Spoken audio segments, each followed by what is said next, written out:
പ്രഭ ചേച്ചി ഞാൻ ഇറങ്ങാം. ഇറങ്ങിക്കോ, വീട്ടിൽ കാണാം. സിസ്റ്ററിന്റെ റൂംമേറ്റിനെ ഈടായിട്ട് എന്തൊക്കെയോ ഒരു മാറ്റം ഉണ്ടല്ലോ, ശ്രദ്ധിച്ചാലും അവളൊരു പയ്യനുമായിട്ട് ഇഷ്ടത്തില്ല.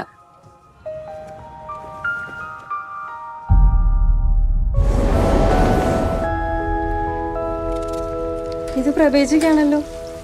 ഇതിപ്പോ ആരയക്കാനാ? ഒന്നും കാണുന്നില്ല. ഇതിലെന്തോ ഇംഗ്ലീഷിൽ എഴുതിയിട്ടുണ്ട്, മെയ്ഡ് ഇൻ ജർമ്മनी. प्रभु ചേച്ചിയുടെ ഹസ്ബൻഡ് അവിടെയല്ലേ? लास्ट टाइम कभी फोन किया था उसने? 1 साल से ऊपर हो गया.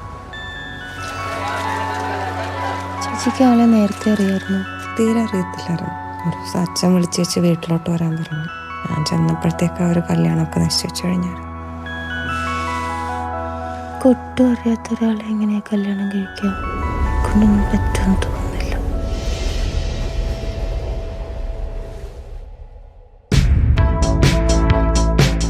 അതിനെൻ്റെ മോനെ രാത്രി വരെ കാത്തിരിക്കേണ്ടി വരും. പക്ഷേ തൽക്കാലത്തേക്ക് ഞാൻ ഈ മേഘത്തിൻ്റെ കയ്യിൽ വെച്ച് ഉമ്മ കൊടുത്തു വിട്ടാലോ?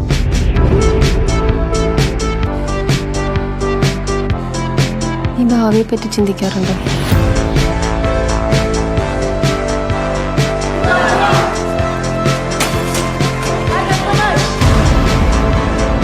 ആൾക്കാരെ നമുക്കറിയാം തോന്നുന്നു, പക്ഷെ നല്ലതാവാൻ വലിയ സമയമൊന്നും വേണം.